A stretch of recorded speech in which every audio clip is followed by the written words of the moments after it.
Now we're going to start section 2 of chapter 4, which talks about experimental design.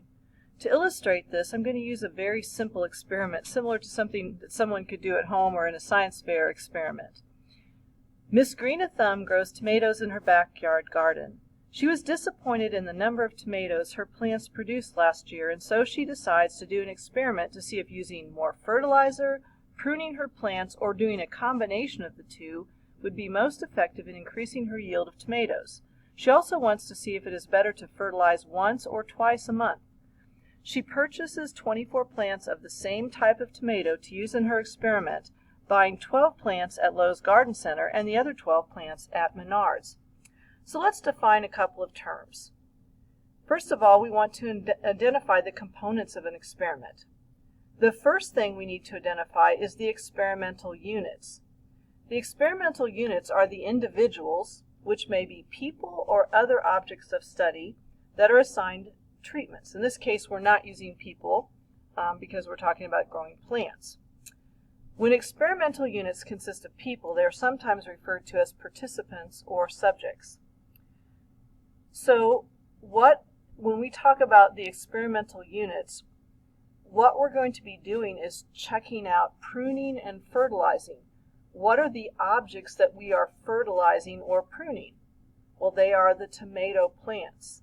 Make sure you don't just say tomatoes. Tomatoes are not the experimental units. We are not doing things to the tomatoes. We're doing things to the tomato plants to see if they will grow more tomatoes.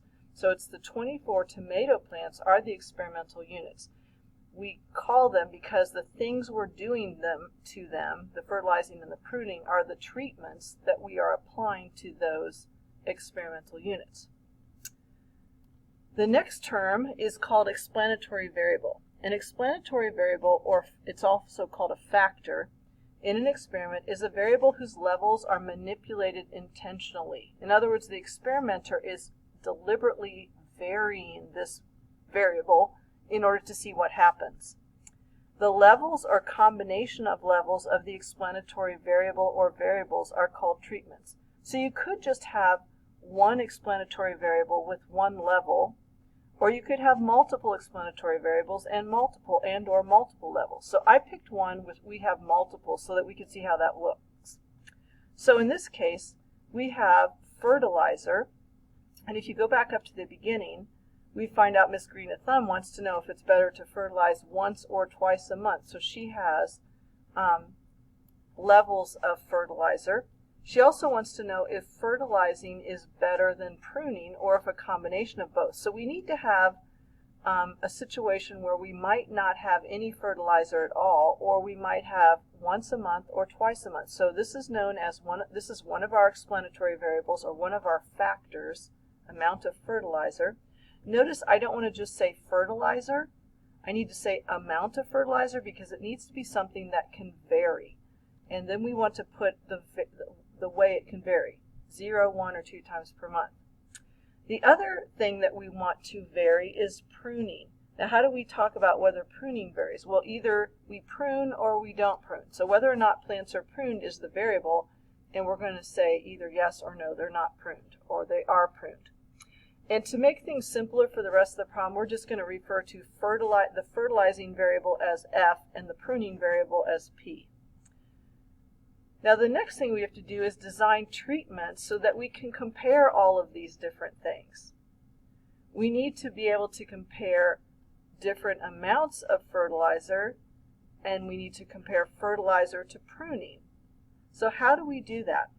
Well, if we have 2 different ways that fertilizer can vary, or 3 different ways fertilizer can vary and 2 different ways pruning can vary, we are going to need 6 different treatments. So here's what they're going to look like. We need one treatment that has no pruning and no fertilizer. We're going to talk more about that, but we really need to know what happens when we don't do anything to the plants as a basis of comparison. Then we need a situation, and the reason why is I need to have one particular treatment where I can just compare, is it better to prune or not to prune with no fertilizer involved? Is it better to prune or not to prune? I have no way of comparing just pruning if I also combine it with fertilizer. So That's what treatments 1 and 4 would do. We also then could combine not pruning with fertilizer once a month or fertilizer twice a month. We could also combine pruning with fertilizer once or twice a month. So this gives us all kinds of ways to compare things. We can compare if plants are pruned, is it better to not fertilize at all or fertilize once or twice a month? If plants are not pruned, is it better to fertilize? We can look at the overall best treatment. So is maybe treatment 5 ends up being the best, where you prune and you fertilize once a month. Or maybe no pruning and fertilizing twice a month turns out to be the best method for growing lots of tomatoes. So anyway, this gives us all possible ways to compare all the different things we want to compare. So we have 6 treatments here. Now the last question is, what is a response variable? Well, the response variable is the outcome that is measured after we've done the treatment. So we want, Miss Green of Thumb wants to compare her this year's tomato yield to last year's tomato yield to see if she can make it better. So she's going to want to figure out a way to measure tomato yield. So probably the best way to do that is just to count the number of tomatoes that a plant produces. So the number of tomatoes per plant is her response variable. Now, could you also do like the total number of tomatoes in the treatment group? Yeah, you could do that too. So, or average number of tomatoes per plant. That would, and I probably should have put average number of tomatoes per plant. So let me add that in there. Get my little, so average